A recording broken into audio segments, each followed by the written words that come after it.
Bumabalik po ang kandidato at para sa ating average questions, pag-uusapan po natin, Senadora, yung inyong plataforma. At bilang aplikante sa pagkapangulo pa rin po, meron kami 10 issue. Pakisabot po yung konkretong programa na inyong ihahain. Una po, edukasyon. Edukasyon, dapat pinakamalaking budget, pero kailangan din i-audit ang Department of Education kasi napakalaki, napupunta lang sa corruption ng textbooks at sa iba't iba pang programa. Healthcare, yung kalusugan po natin mga kababayan.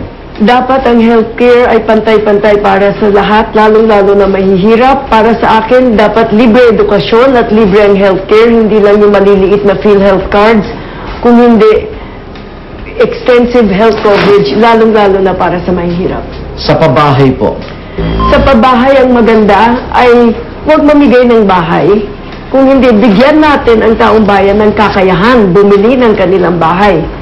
Gagawa ko ng malaking bangko na may pondo na low interest at long amortization na makakautang mga mahihirap na walang collateral para sila mismo ang makabili ng bahay nila. Sa inyong plataforma po, Senadora, minumukhain nyo na may moratorium sa pag-demolish ng mga kabahayan, ng mga informal settlers.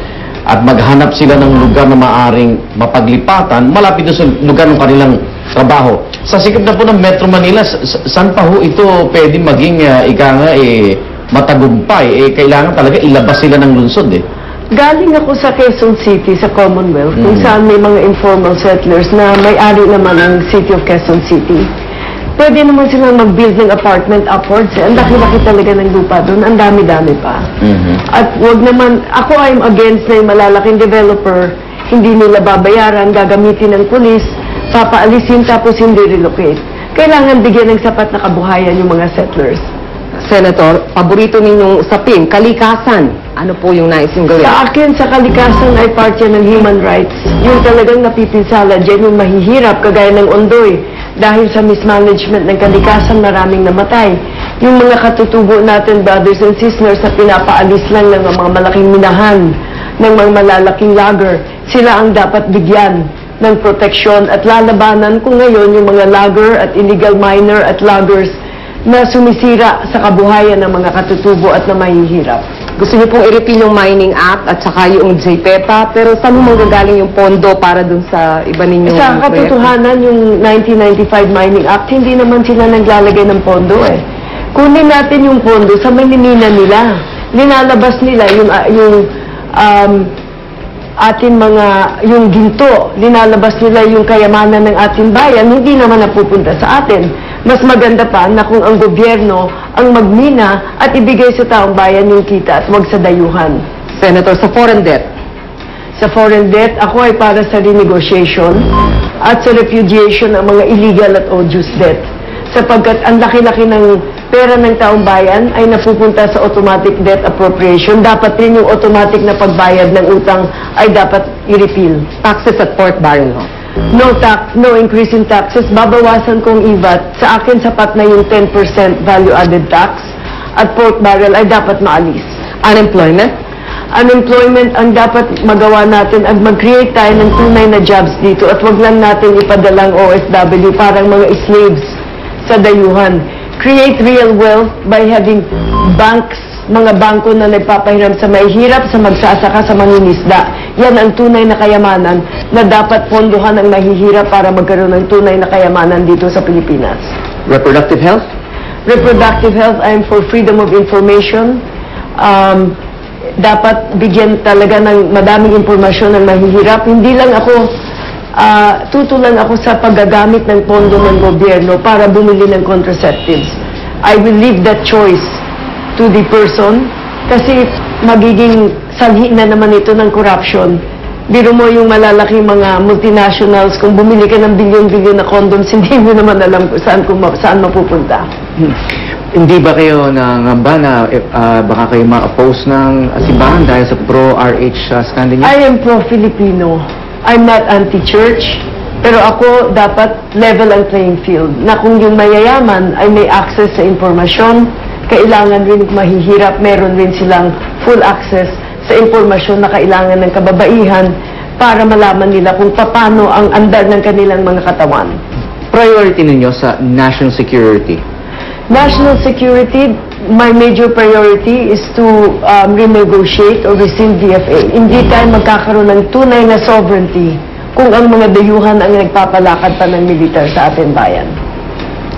Senadora, nabanggit ho lahat ito mga isyong ito, pero pag kayo ho'y pinalad na maupo sa Malacanang, ano yung unang-una na ire-resolve nyo na problema?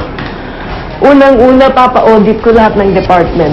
I-resolve natin yung problema. Parating sinasabi may kakulangan ng pondo. Para sa akin, hindi yun tama. Merong kumukuha ng pondo, kanya na kumukulang. Gusto ko rin i-resolve yung peace talks sa MILF at immediate peace talks with the NDF. Lahat ng mining permits at logging permits, i-stop muna natin at kailangan natin magkaroon ng major evaluation. Ibaba natin yung EVAT to 10% at yung debt repudiation, immediate negotiations. Yung inyong plataforma, nakasentro dyan yung tinatawag yung traditional nationalism agenda. Bakit sa tingin nyo ito'y karapat-dapat na plataforma sa panahon ng globalization?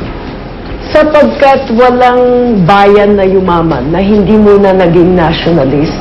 Tingnan mo ang Taiwan, Japan, Thailand, India, China, sila ay mga closed economies. Hindi sila sumali sa globalization hanggat naging malakas na sila. Tayo baliktad. Napakahina natin, tapos pinapayagan natin ang dayuhan na tapak-tapakan tayo at sipa-sipain. Senadora, kayo mismo, galing kayo sa isang mayamang angkan, may mga nagsasabi na it's almost impossible to become rich in such a poor country without exploiting the poor. No? Sa tingin nyo ba, nagkautang yung inyong angkan sa bayan? Yung lolo ko ay nagsimula noong 1910, more than 100 years na kami. At ni isang kusing, wala siyang kinuha sa gobyerno. Siya yung isang unang industrialist. Lahat ng mga shipping companies, utang na loob nila sa mga personnel nila, Madrigal personnel yan. Wala siyang, at lahat ng pera niya, binigay niya para tulungan si Presidente Quezon, si Presidente Osmeña. So, hindi sa likod ng taong bayan kami yumaman. Yumaman kami kasi paangat rin yung Pilipinas at the time. Pero hindi sa political wealth ang amin. Sa amin talaga yung tunay na sipag at tiyaga. Hindi singit at taga. Senator, meron ho tayong lagpas kalahati sa national budget, 1.5 trillion pesos po, na tinatawag na special purpose funds. Ngayon, kayo po ba, pag naging Pangulo na, siyempre magagamit ninyo itong pondong to, baka naman ayaw nyo lang dahil si Pangulong Gloria ang may command sa pera. Para sa akin, itong special purpose funds, gusto kong pa-audit at ilagay natin sa internet kung saan pupunta yan. Gusto ko pure transparency. Pati yung mga insertions ng mga senador at ng mga congressman, siguro i-dito ko. O kung yung insertion ay talagang makakabuti, ilagay natin sa internet. Dapat yung accounting ng buong bayan, pati yan ko, dapat i-audit sila eh. Lahat transparent. At sa aming pagbabalik, mga kontrobersya at personal na isyong sasagutin mismo ng ating kandidato, Senadora Jambi Madrigal.